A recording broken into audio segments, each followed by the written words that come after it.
বাড়িতে না এই গাজর আর বিটগুলো ছিল, তাই ভাবলাম আজকে একটু ভেজিটেবিল বানানো যাক। তো কীভাবে বানাই তোমরাও দেখো।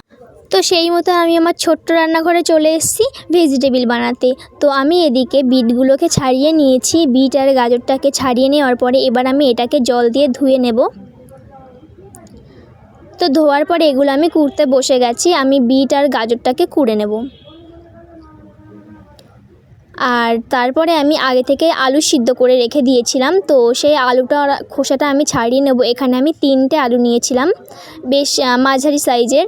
তো আমি আলুর খোসাটা ছাড়িয়ে হাত দিয়ে একটু ভেঙে নিচ্ছি আলুগুলো। তো এটা এখানে আমি তোমার পাউরুটি নিয়েছিলাম আর মিক্সারে একটুখানি ঘুরিয়ে নিয়েছিলাম। তো ওটা আমি কড়াইতে দিয়ে একটু গরম করে নিয়েছি, আর সেই কড়াইতেই আমি তেল দিয়ে বাদামটাকে লাল লাল করে ভেজে নিয়েছি।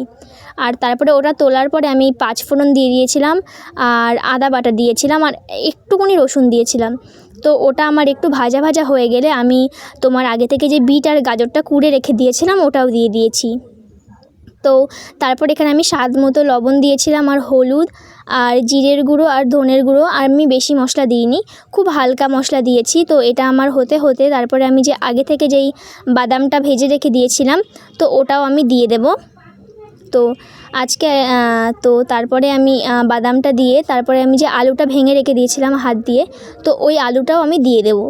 তো এই পুরটা হবে একদম আঠা আঠা পুর হবে। তো তারপরে নামানোর কিছুক্ষণ আগে আমি ধনেপাতা দিয়ে দিয়েছিলাম।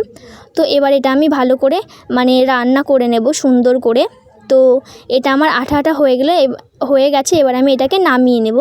তো নামিয়ে নেওয়ার পরে তারপরে আমি যেই তোমার ভেজিটেবিলটা করছি। তো এখানে প্রথমে আমি শেপ দিয়ে নিয়েছি। তো তারপরে আমি পাউরুটির গুঁড়োতে মিশিয়ে নিয়ে, তো তারপরে এখানে আমি কর্নফ্লাওয়ার গুঁড়িয়ে রেখেছিলাম ওটাতেও দিয়ে ডবল কোট করে নিচ্ছি। আর আজকে একটা কথা বলছি, আজকে আমি ফুল ভিডিও দিতে পারছি না ভেজিটেবিলের, কারণ আমার ভাজতে ভাজতে হাতটা পুড়ে গিয়েছিল, হাতে তেল পড়েছিল, তার জন্য আমি ফুল ভিডিও করতে পারিনি।